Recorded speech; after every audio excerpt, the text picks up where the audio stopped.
तो MP board के class 12th के विद्यार्थियों, देखिए आज के इस वीडियो में हिंदी का सेट बी हम कंप्लीट करेंगे। इसके पहले मैं आपको सेट ए बता चुकी हूँ। जैसा कि आप जानते हैं कि इस चैनल के ऊपर मैं आपकी बोर्ड एग्ज़ाम की लगातार रूप से तैयारी करा रही हूँ। तो इसी श्रृंखला के बीच हम 5 सेट पेपर कंप्लीट कर रहे हैं जो आपकी आंखों के सामने। तो देखिए ये है आपका सेट ए जो हम पहले देख चुके हैं, ये है सेट बी, ये है सेट सी और एक और आपका रहेगा सेट ई और आखिरी लास्ट रहेगा ई। तो ये 5 सेट पेपर रहेंगे जिनमें आपका प्रॉपर काम हो जाएगा और इन 5 सेट पेपर के रोंग आपका एक भी प्रश्न नहीं जाएगा। ऑफलाइन कोचिंग में उनमें 200 से 250 के बीच में छात्र हैं। ये पिछले साल के छात्रों का रिजल्ट है। आप भी चाहते हैं कि इस तरह का आपका भी रिजल्ट हो तो हमारी एप्लीकेशन के साथ जुड़े, हमारे चैनल के साथ एक्टिव रहे ताकि जितने भी वीडियो रहें आपके हिंदी से रिलेटिव वो आपके पास जल्दी से पहुंच सके और आप आराम से तैयारी कर सकें। ठीक है, तो चलिए वीडियो को शुरू करते हैं बिना किसी डाउट के। सारे ही पेपर आपको अच्छे से कंप्लीट कर लेने हैं।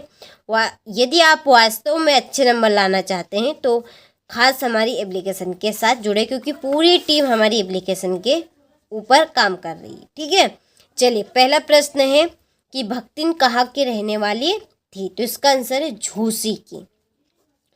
दूसरा है यशोधर बाबू के आदर्श थे, तो इसका आंसर है किसनदा। तीसरा, निम्न शब्दों में तकनीकी शब्द नहीं है, इसका आंसर है अनोछा। चौथा है काव्य की शोभा बढ़ाने वाले शब्द कहलाते हैं अलंकार।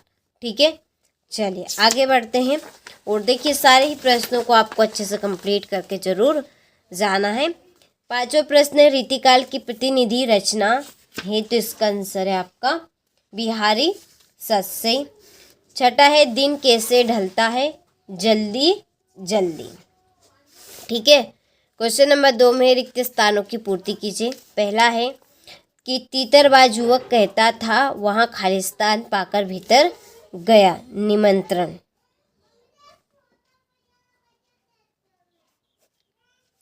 दूसरा है भक्ति काल के प्रसिद्ध ग्रंथ का नाम खालिस्तान है, रामचरितमानस।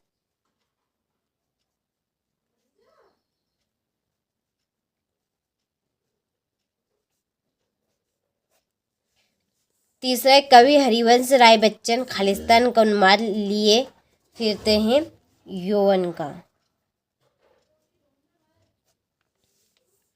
चौथा है लेखक आनंद यादव की माँ धूप में खालिस्तान थाप रही थी, कंडे। पांचवा रवि पूर्व से निकलता है का शुद्ध रूप खालिस्तान है, रवि। छठा है खालिस्तान के 2 भेद महाकाव्य और खंडकाव्य है, प्रबंध काव्य।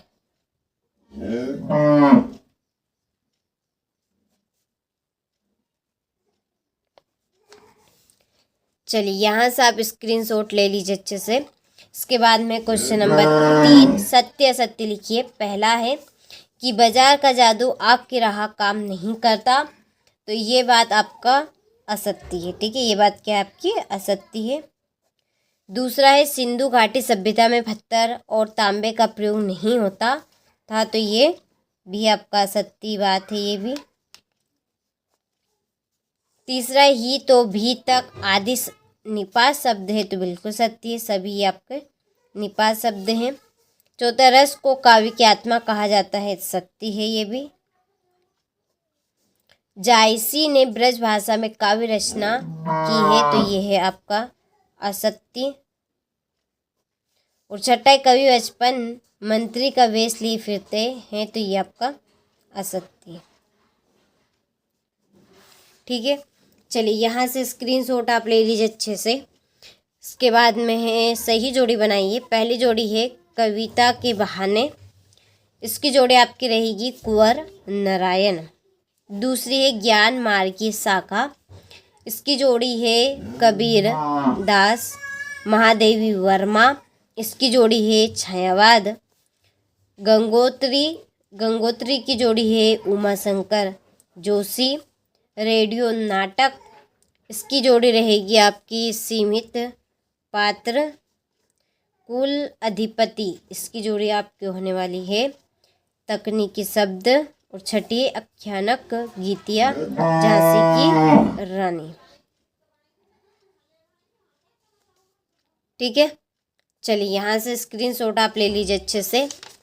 इसके बाद में है क्वेश्चन नंबर 5, एक वाक्य में उत्तर दीजिए। पहला है कि द्विवेदी युग के 2 निबंधकारों के नाम बताओ।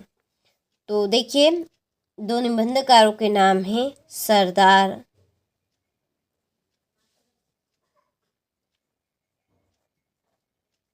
पूर्ण सिंह और दूसरे का नाम है श्याम सुंदर। दूसरा है बच्चे किसकी प्रत्याशा में होंगे? अपनी माता की, अपनी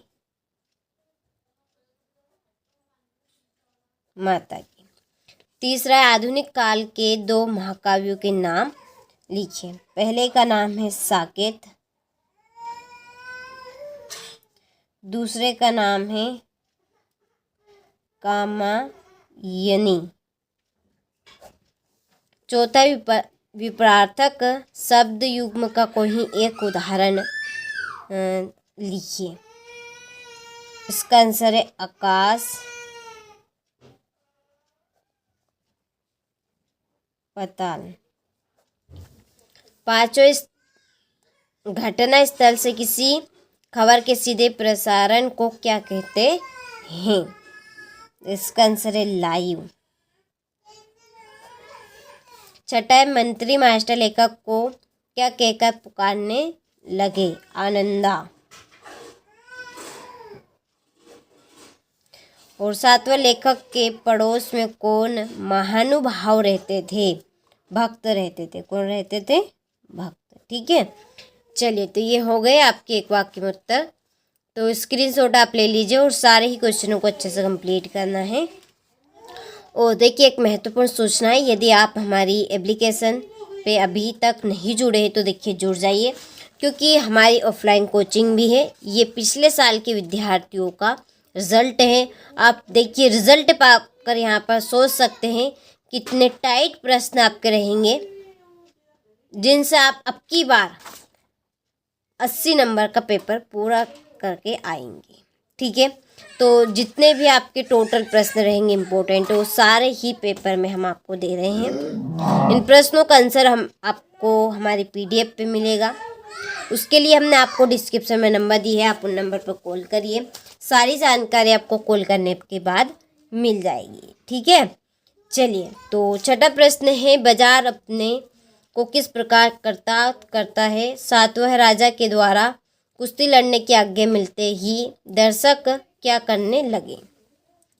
आठवां भक्ति ने लेखिका से कब और क्या प्रार्थना की? बीट रिपोर्टिंग और विशेषीकृत रिपोर्टिंग में क्या अंतर है, ये बताना है। महाकाव्य और खंडकाव्य में अंतर। ठीक है, तो जितने भी आपके यहाँ पे प्रश्न हैं ये सारे के सारे इम्पोर्टेंट प्रश्न हैं जो आपको हमने 5 सेटों में बताए हैं। और देखिए 90% क्या 100% सारे प्रश्न के आपकी परीक्षा में आने के चांस है। इन 5 सेट पेपर से रोंग आपका एक भी प्रश्न नहीं जाएगा। तो मेहनत करिए। देखिए मेहनत से ही सारी चीज़ें आपकी होती है, आप भी जानते हैं ये बात। तो मेहनत करेंगे तो आपको फल ज़रूर मिलेगा। ठीक है, हमारी तरफ से हम सारी ही कोशिश कर रहे हैं। कमी रहेगी तो केवल आपकी तरफ से। ठीक है, तो आपको आपकी तरफ से कमी नहीं रखनी है, अच्छे से तैयारी कर लेनी है। तो यह है आपका 17वां प्रश्न। रघुवीर सहाय अथवा हरिवंश राय बच्चन का काव्यगत परिचय निम्नलिखित बिंदुओं के आधार पर लिखना है। 2 रचनाएं, भाव पक्ष, कला पक्ष, साहित्य में स्थान। इसी तरह से हजारी प्रसाद और धर्मवीर भारती का साहित्यिक परिचय निम्नलिखित बिंदुओं के आधार पर। 2 रचनाएं, भाषा शैली और साहित्य में स्थान। 19वां है धर्म पार्थक नहीं एकता का घोतक है, ये आपको यहाँ पे बताना है। चलिए इसके बाद में है 20वां प्रश्न। निम्नलिखित पद्यांश की प्रसंग एवं संदर्भ सहित व्याख्या करनी। तो स्क्रीनशॉट ले लीजिए। पूरे व्याख्या का आपको संदर्भ मिल जाएगा, प्रसंग भी मिल जाएगा और व्याख्या भी, इसका भावार्थ जो रहेगा वो भी आपको मिल जाएगा। आपको केवल एक फ़ोन घुमाना है, ठीक है। जो हमने आपको डिस्क्रिप्शन में नंबर दी है, आप उन पर कॉल करिए, सारा आपको सोल्यूशन मिल जाएगा। तो देखिए 22वां प्रश्न, सचिव माध्यमिक शिक्षा मंडल मध्य प्रदेश भोपाल को अंक सूची अथवा प्रमाण पत्र की द्वितीय प्रतिलिपि मंगवाने हेतु आवेदन पत्र आपको बताना है। 23वां है, निम्नलिखित में से किसी एक विषय पर संक्षिप्त किंतु सारंभिक निबंध लिखना है। ठीक है, तो इसमें सिंपल सी बात है, इसमें निबंध आपका रहेगा। तो आपने टोटल प्रश्नों का अच्छे से स्क्रीनशॉट ले लिया होगा। तो इस वीडियो में आज की हमने सेट बी कंप्लीट किया है हिंदी का। इसके बाद में देखिए बहुत जल्दी मैं आपको सेट सी इसके बाद में बताऊंगी। तो एक्टिव आपको रहना है, जैसे ही सेट सी का वीडियो डाले आपके पास पहुंच सके, तो एक्टिव आपको रहना है। सारे नोटिफिकेशन आपके पास पहुंचेंगे, नोटिफिकेशन को आपको केवल ऑन करना है। तो चलिए मिलते हैं आपसे अगले वीडियो में।